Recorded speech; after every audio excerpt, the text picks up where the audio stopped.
We are back, folks. It is Tommy Talk. Happy to be back with you, as always, beautiful citizens of Earth and the United States of America. And speaking of the world, we'll jump right into it. The World's Series on Saturday night. One of the very best World Series that you people will ever have the privilege to see got the worthy send-off it most certainly deserved. The first extra innings, Game 7 since 2016. Definitely the best World Series since 2016. And listen, I was rooting against the Dodgers, just like the majority of the people in this country, which is telling because Americans usually stick by American teams when they're playing Canadian teams in moments like this. So it tells you how much people hate the Dodgers at this point with their unending pile of money and the lack of money other owners are willing to spend. However, this World Series was so good. It was so electric and so well played all together that honestly, it made the Dodgers winning it all somehow stomachable for me. Some of you may not feel the same, but for me at least, it felt somehow stomachable, felt somehow went down a lot easier because they did earn it in a pretty incredible series. And people will talk about the choke job of the Jays for a long time in Game 7 and how incredibly close they got. They were within a millisecond of winning it all with Isaiah Kiner Falefa almost beating out that throw at home. A millisecond away. 1 millisecond difference. He hits home right before the catcher touches the plate. And the Blue Jays are the world champions on a walk-off right there. Instead, it goes 11 innings, and the Dodgers end up winning it all. I honestly suspect people also will be talking about Game 6 for a while, and that's where I want to go to now. They'll talk about that dead ball double in Game 6 for years to come, where a potential game-tying play was called back because Addison Barger's hit got trapped between the warning track and the padding on the wall. And listen, if you are not a baseball fan, if you're not a real deal baseball fan who didn't grow up around the game and didn't play the game when you were younger and all those things, and if you saw that and were wondering what happened there, I get it. But if you are a real deal baseball fan, if you ride or die with your team, if you're watching regular season baseball games and living and dying by regular season baseball games, there's 162 of them. You have to be a real fan to really be getting that intense over one of 162, but real baseball fans know you do. If you're one of those guys and you saw that play and you did not immediately say to yourself, oh yeah, that's a double. Yeah, it's double. It's trapped. It's double. It's always double. Always been that way. Then it's one of two things. Number one, your ball knowledge is shockingly lacking, embarrassingly lacking. Go hit the books, buddy. Or two, your hatred for the Los Angeles Dodgers is so intense that you allow yourself to become deluded from reality and you convince yourself that somehow a play that's always been a double, that's always been that way, when a ball gets trapped like that, you stop, it's a double, how it always is, that goes out the window because of how angry you are that the Dodgers are getting a break. And listen, again, I would rather that not have happened. I'd rather the Blue Jays have won that game. I'd rather the umpires, that ball not get trapped in there, and the umpires not call that, and the Blue Jays go on to win that game. Instead, that's not what happened. You know, you can wish in one hand and crap in the other and see which one piles up first. I wish the Blue Jays won, but they didn't. And I'm not going to pretend like that was some egregious thing when that's just been baseball rules forever. So, you know, be adults here and accept that's what happened, okay? And people who say, oh, he should have grabbed the ball. Why didn't he grab the ball? He could have grabbed the ball. That's what you're getting pissy about? What are you, a child? Of course he's not going to grab the ball. He knows that that's a double. I know that's a double. Millions of ball knowers out there know that's a double. It's a double. Let's be serious to ourselves here. It's a double. All right? All right. But besides that, Game 7 delivered in so many ways. Yamamoto putting the team on his back 2 days in a row. He deservedly took home World Series MVP. I think very few people can deny that. And baseball needed this so incredibly badly. So badly. Last year's series was such a massive dud. A huge dud when we were advertised, oh, Yankees, Dodgers, a classic matchup coming back together. Bad World Series. And the narrative surrounding the future of the game has been so toxic, with there potentially being a lockout in 2027 due to the salary cap stuff that's being thrown around. And apparently ownership and players are getting in arguments in locker rooms and stuff like that over this. It just is nice to see a good old-fashioned barn burner of a World Series recapture America's attention. It was beautiful. Now, I will say what could be a negative is that Rob Manfred could look at this series and his main takeaway could be that the auto runner on second and extras rule, which is already a communist ploy to ruin the game of baseball, by the way, should be brought to the postseason, because it is in the postseason right now. And he might say, "Hey, these games went on too long. We need to shorten the games more. Bring it into the into the postseason." Which, to be fair here, people who say that, "Oh, I liked it when the games were longer," it's lose-lose either way for baseball. You have the games be super long, and people will say, "Well, the games are too long. It's bad for viewership on TV and stuff like that." And they look back 50 years and they say, "Hey, baseball games didn't usually used to be this long back in the olden days." And then, you flash forward and you actually make them shorter, and then people get all pissy because, "Oh, I used to love sitting in a ballpark for like 5 hours." And I get that. People like, spending time at the ballpark. It's a fun time, but you lose either way. Okay. But at the same time, the auto runner on second thing is so stupid and ridiculous. It's cheap. It cheapens the game of baseball. It's disgusting. Thank God it has not touched postseason baseball yet. Rob Manfred, you better not let that come to postseason baseball. You should take that away altogether. I have many different takes about baseball and this kind of stuff, but first and foremost, get rid of that 100%. Also bring back pitchers hitting, but that's a conversation for another day. And so is all the stuff with 2027. I'm going to be looking forward to talking about that. I feel like there's some arguments to be made there, but whatever. Moving on to the National Football League on Sunday. We had a NFC North buffet of epic proportions. And let's set it up with this. Up in the not-so-yet frozen tundra. Flashback 1 week. The Green Bay Packers get a commanding win over the Steelers and their former bad man in Aaron Rodgers. And the entire football world seemed to be salivating endlessly at Jordan Love. They see him in that jersey and they see some of those throws he can make and they say, the Packers did it. They got their third elite QB in a row. We're going to put him in the conversation for the MVP of the National Football League, et cetera, et cetera, et cetera. And all through this, I kept thinking to myself, has social media fried our brains so hard that we have reduced our population to a collective goldfish attention span? And I get it. Yes, I in a sports sense, you call me a hater. I don't like hate in general, or don't believe you should hate things. But in a sports context, you call me a hater of the Packers and Jordan Love. Okay, I'll admit that. And yes, Jordan Love had a couple of great games. He always has a couple of great games. And then he makes up for it with absolute stinkers.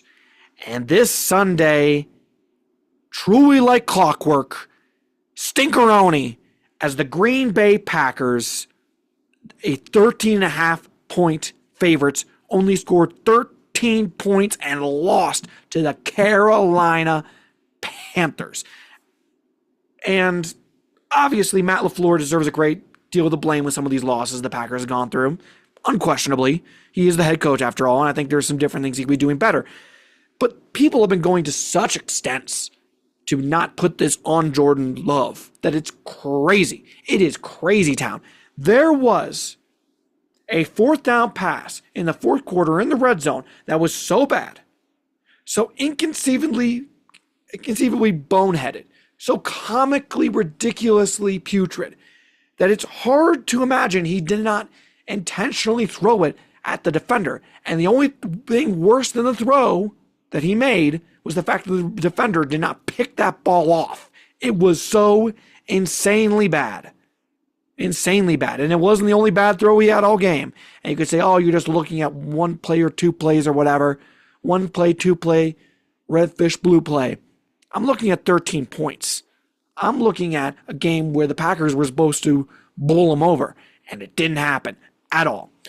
Now, they also lost Tucker Kraft for the season. That's going to be a big blow. But the greatest overarching point here is we know who Jordan Love is. He is Dr. Jekyll and Mr. Hyde of football.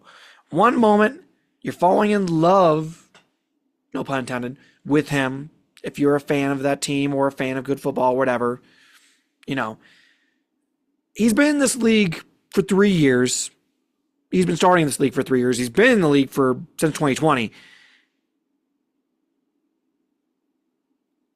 And it's not like one day he's going to be the forthcoming of the great Packer QB. Okay? That's what you see every couple of games. That's what you think you see. But then turn back around and he's making plays that are making you scratch your head and say, what the hell is this guy thinking? What's going on up there? What's going on between the ears? Is it nothing? It seems to be nothing. So don't ever come at me with Jordan Love elite stuff. He'll bring you to the playoffs. He'll give you some great games. And if he has great players around him, you know, you can win some football games, win divisions, even win a playoff game or two. But he's never going to bring you all the way. That's the truth. That's the truth. Too inconsistent, too at times bad. And it's much more likely that he goes down than he goes up going on in the future. I'll say that. Meanwhile, my Bears averted what was almost an unconscionable loss to Joe Flacco and the Bengals. They gave up 14 points in 49 seconds after the 2-minute warning to go down by 1 point. And by the way, both of these teams were so incredibly bad on defense that not only was it not a surprise that the Bears drove down the field in quick order to win the game, but people were thinking that the Bears gave 40-year-old Joe Flacco too much time when they gave him the ball back with 17 seconds left. That's how badly these two defenses played on Sunday. Absolute garbage. But I digress. Fantasy owners, I hope you picked up Kyle Mangani with Swift out, because that man went off 176 yards in the ground. And Colston Loveland, you have arrived, young man. You have arrived. Breaking away on that game-winning touchdown, that was incredible. Great pass by Caleb. Incredible run by Colston. And listen, I really do not think the Bears are right now a really good team, okay? Now, the parts of the Bears are good. The offense is pretty good. The running game is really good. The receiving core is really, really good. Caleb Williams is trying to learn how to be good. And Ben Johnson, I think it's fair to say, is a good head coach. But the defense is so porous, in spite of their proclivity to force turnovers, which they're very good at. But it really makes them so vulnerable all the time, including against any inferior competition. We'll see how things go. 5-3. Can't apologize for 5-3. Whatever. And finally, the Vikings win in J.J. McCarthy's return against the Lions. You might be saying, Tommy, are you going to eat crow? Last time you came out here and you said a lot of mean things about J.J. McCarthy, and he made his big return to action and played well. And he did play well. But one game does not make a quarterback. And I'm not going to sit here and say I expect him to play well. But the Vikings are still in the hole. They're still in last place as of right now in the division. And if he wants to prove me wrong, he better get his cojones out on the table and get ready to lead them down the stretch. Next week, they got Lamar Jackson in the Ravens. Are you ready? Are you ready, young man? 9 times out of 10, he loses that game on Sunday. Are you going to be ready to win that game against the Ravens and show that you're here? We'll see. Okay, so I'm not going to apologize for anything yet. I'll say when I'm wrong. But one game does not make a quarterback. I'll say that right now. If you want me to make a statement on my college football teams moving to college football, here you go. And Juju Lewis, we trust. All I have to say about the University of Colorado Buffaloes after two just incomprehensibly bad games. It's bad, folks. It's very, very bad. But Juju starting next Saturday. I'm looking forward to that. Hopefully that makes a difference. And then, going to the other school I went to, President Trump, if you are listening, and I know you are a loyal listener of the program or a loyal watcher of the program, please investigate the Southeastern Conference after the fraudulent, incomplete call against the Gators on Saturday. I can't imagine the level of vitriol that Greg Sankey, the SEC commissioner, put out over the phone to the replay booth and to the refs to ensure that ball from Lagway to Sturdivant was called incomplete. Because that pass was complete, and when that pass and if that was allowed to stand or was overturned to the correct call, they had a problem because the Gators probably score and they probably win the game. They probably do. And you can say probably, whatever. But they probably do. And Georgia would be in trouble. And if Georgia was in trouble, their playoff chances would be in trouble. So the SEC would be in trouble. So guess what? Time to make the call. And listen, I have no actual proof of this happening. I have nothing I can show you. The only proof I have is my gut and my eyes. My gut and my eyes. So don't ask me for anything. Don't sue me and say that I'm telling you that I know things. I don't know things. I know things, but I don't know things. I can't say I've been told things, but I know things in my heart and my soul. So there it is. That's my statements. Finally, also on the Gators, another rant for you good people. This time about sports, actually, but only a certain part of fandom, okay? Here we go. Shut up. Shut up. Commit these words to memory. Pride comes before the fall. I am specifically talking to Nicky Smokes from Barstool, by the way. He tweets out 8 minutes into the Gator basketball opener against number 13 Arizona. He tweets out that he's seen enough. He's completely in on the team. Not even a quarter into the game. Flash forward. Guess what happens? Gators lose. As a Catholic, I'm not supposed to believe in karma. That's not supposed to be our thing at all. But it does seem instinctual as humans to believe that people who act a certain way get their comeuppance in life. At least we hope so. And it always feels that way in sports. And it is extremely frustrating when someone on your side as a fan starts to talk garbage too early when the situation is very much still in doubt. And next thing you know, you all look like morons because it didn't go your way. You couldn't wait a few minutes to let everything flow before you started running your mouth. Nicky Smokes did exactly that. It's like when your buddy is trash talking at the bar, some big massive guys, and he ropes you into a confrontation with them. And you did nothing wrong. You did nothing wrong. You didn't say anything wrong. You were guilty by association. And Nicky, you made me guilty by association. Just frustrating. Enjoy your ice bath from Annika, ice bucket from Annika, and I'm looking forward to the podcast. I'll say that for you. In any case, folks, thank you all for watching. Please subscribe at Tommy SGAHAN here on YouTube, on Twitter as well. This video will be on Twitter, of course, on Instagram, on TikTok, on all those good things. Please subscribe, please like, please comment, please tell your friends, tell your grandparents. Shout out my grandfather, Bernie, who just turned 87 years young. Happy birthday, Grandpa Bernie. I love you. And shout out to the Colorado Buffaloes winning their first game and the NIU Huskies winning their first game in the college basketball season. Just saying. Roll Tide. Let's go. In any case, folks, thank you all for watching. I appreciate every single last one of you. Do you hear that? Do you hear that? It's talking. It's Tommy Talk. I'll see ya. Bye bye.